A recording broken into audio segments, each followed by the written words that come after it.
Ce message est pour les Français. Donc, si vous n'êtes pas français, merci de laisser les places au premier rang là pour nos camarades de France et de Navarre. Bonjour, je m'appelle Nathalie Yam et j'aimerais comprendre quelque chose. De Gaulle lui-même a dégagé l'armée américaine de France, estimant que la présence permanente de troupes étrangères était une entrave à la souveraineté nationale. Mais chaque fois qu'un pays africain décide de dire à l'armée française de quitter son territoire, on voit des Français crier au scandale et même se lancer dans des diatribes du genre « Ouais, il est temps de renvoyer chez eux tous les Maliens, tous les Nigériens, tous les Burkinabés, tous les Sénégalais, tous les Tchadiens. » Ou même « Ouais, il faut fermer le robinet financier ou il faut restreindre la migration. » Donc vous avez le droit de refuser des bases militaires étrangères chez vous au nom de la souveraineté, mais les Africains, non. Mais c'est quoi? C'est de l'ignorance? C'est de la bêtise? C'est de la mauvaise foi? Ou bien c'est tout simplement du racisme? En tout état de cause, sachez 4 choses. Premièrement, n'hésitez pas à renvoyer chez eux tous les militaires africains qui sont basés en France. Nous sommes d'accord avec ça. Bon, peut-être qu'il n'y en aura pas beaucoup, peut-être qu'il n'y en aura même aucun. Deuxièmement, n'hésitez pas à refuser le visa à tous les Africains qui en font la demande. Nous sommes d'accord avec ça et nous plaidons pour ça depuis longtemps. Le monde est vaste et ça permettra à beaucoup d'entre nous d'aller le découvrir et de se construire des réseaux ailleurs, de dépenser notre argent dans des vacances et des achats ailleurs, d'aller étudier ailleurs, d'aller se soigner ailleurs, de commercer ailleurs. Troisièmement, n'hésitez pas à cesser toute prétendue aide au développement à l'endroit des pays africains. Nous sommes d'accord avec ça et nous faisons ce plaidoyer depuis longtemps. Nadi From. Il nous semble pertinent que la France aide d'abord les Français de métropole et des colonies qui sombrent dans la pauvreté plutôt que de gaspiller cet argent en Afrique. Je ne sais pas si vous savez, mais votre ministre des Affaires étrangères, au regard halluciné là, vient de promettre 7 millions d'euros au Soudan. Qu'est-ce que vous avez à voir avec le Soudan? Il y a des gens qui ont autant besoin de cet argent en Martinique, en Guadeloupe, à Mayotte et même en France métropolitaine. Cœur sur vous, les gilets jaunes, cœur sur vous, on est ensemble. Quatrièmement, pour finir, n'hésitez pas non plus à renvoyer chez eux tous les Africains qui résident, qui travaillent ou qui étudient en France. Nous sommes aussi d'accord avec ça. Mais il faudra prendre soin de nous renvoyer préalablement tout notre patrimoine culturel et culturel kidnappé dans vos musées et vos collections privées, de nous remettre notre or retenu dans les coffres de la Banque de France et aussi de vous acquitter des réparations que vous nous devez. Et bien sûr, pour la bonne forme et parce qu'on est ensemble dans les affaires de réciprocité, nous vous renverrons aussi tous les Français, individus comme entreprises qui sont installés chez nous. Voilà, j'aurais pu dire tout ça dans une des autres langues que je maîtrise, mais je ne suis pas sûre que vous auriez compris.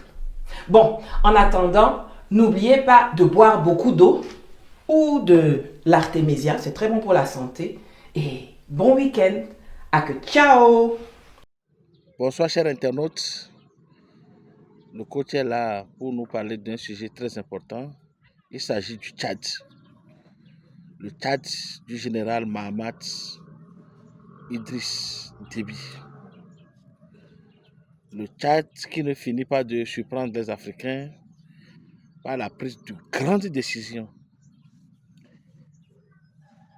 Et souvent, on a tendance à juger les gens par leur apparence. Et c'est ça qui fait le vrai défaut de l'Africain. C'est ça qui fait que nous nous retardons. On a jugé bon de plébisciter les Ousmane Sonko et son frère Diomaye, alors qu'en réalité, ce sont de vrais loups déguisés en agneaux.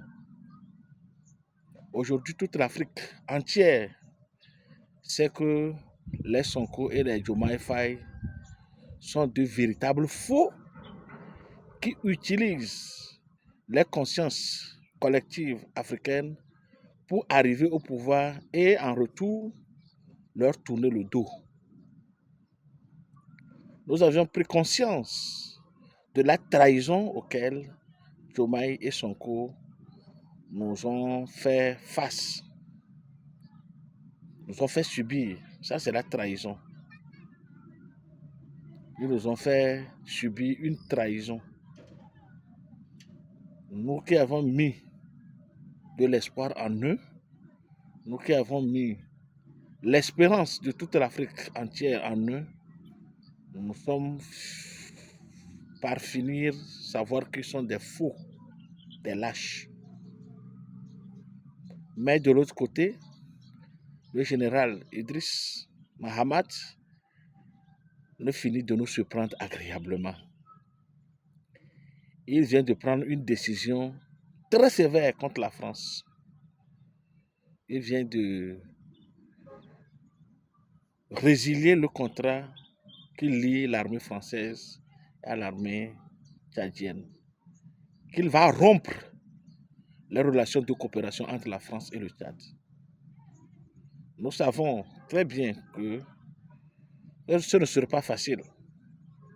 Lutter à visage découvert contre l'impérialisme occidental, contre les puissances otaniennes, contre l'Union européenne n'est pas aisé. Et donc, le général doit être en mesure de faire face à toutes les velléités d'assassinat, de déstabilisation du Tchad. Il doit être vigilant.